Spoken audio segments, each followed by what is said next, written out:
খুব সুন্দর অসাধারণ অনুষ্ঠান। দোলের পরের দিন এত নান্দনিক এত রুচিশীল অনুষ্ঠান, অমর পালকে আমি অভিনন্দন জানাই। একটা আমি উল্লেখ করতে চাই, আপনি সারা জায়গা ঘুরে দেখুন, বিজেপি কোথাও এইরকমভাবে দোল উৎসব পালন করে। ওদের সংস্কৃতিই নেই। পেটে বোমা মারলে জয় শ্রীরাম বেরোয়, রবীন্দ্রনাথ বেরোয় না। তাই আর কি বলবো, উনি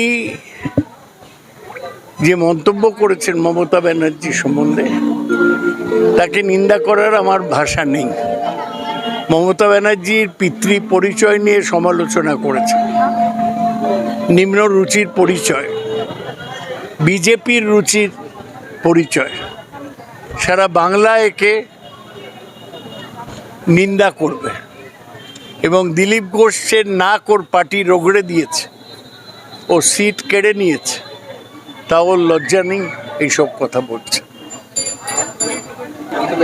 ভালো আছি, এখানে এসে ভীষণ ভালো লাগছে। তার কারণ হচ্ছে একে তো বসন্ত, আর তার সঙ্গে বসন্ত মানেই হচ্ছে বসন্ত উৎসব অর্থাৎ দোল।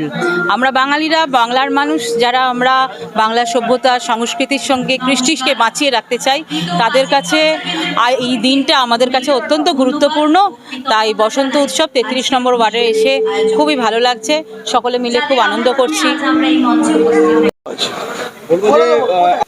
প্রথমত যে মানুষকে সম্মিলিত করার প্রয়াস, একটা সুস্থ রুচিবোধের একটা সাংস্কৃতিক অনুষ্ঠান উপহার দেওয়ার জন্য আজকে আমার বসন্ত উৎসব। কি বার্তা দেবে সাধারণ মানুষ? সাধারণ মানুষকে একটাই বার্তা দেবো, যে মানুষ যেন ভালো থাকে এবং রবীন্দ্রিক চেতনায় উদ্বুদ্ধ হয়ে যেন তারা বিভিন্ন রকমের রবীন্দ্র চেতনায় যার যেরকম ভালো লাগে, কেউ কবিতা, কেউ গান, কেউ নাটক, বিভিন্নভাবে। কারণ রবীন্দ্রনাথ আমাদের সম্পদ এবং তার লেখনী আমাদের কাছে একটা বিরাট ব্যাপার।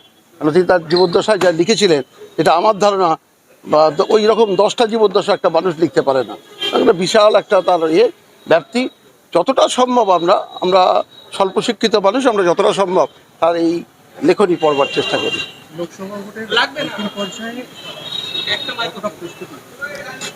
এখন তো অন্তিম পর্যায়টা এখন শুরু। লোকসভা নির্বাচনে আমাদের প্রার্থী সৌগত রায় প্রার্থীপদ পেয়েছেন এবং তিনি কর্মীদের সঙ্গে যোগাযোগ রাখছেন। আমরা একটু পরে, তার কারণ হচ্ছে 1 জুন আমাদের ভোট। এতদিন আগে থেকে কোনো প্রচারের কোনো প্রয়োজন নেই। সৌগত রায় সর্বজন পরিচিত। সৌগত রায়ের যে চলাচল এবং আসা যাওয়া, আজকে শুধু আমার বসন্ত উৎসব নয়, উনি গোপাল পুজো, বিভিন্ন জায়গায় উনি কোনো আমন্ত্রণ পেলেই এবং কলকাতায় থাকলেই উনি কিন্তু সেই অনুষ্ঠানে এসে থাকেন। এতক্ষণ আপনারা দেখছিলেন নিউজ বাংলা টিভি। সঙ্গে থাকুন, দেখতে থাকুন নিউজ বাংলা টিভি।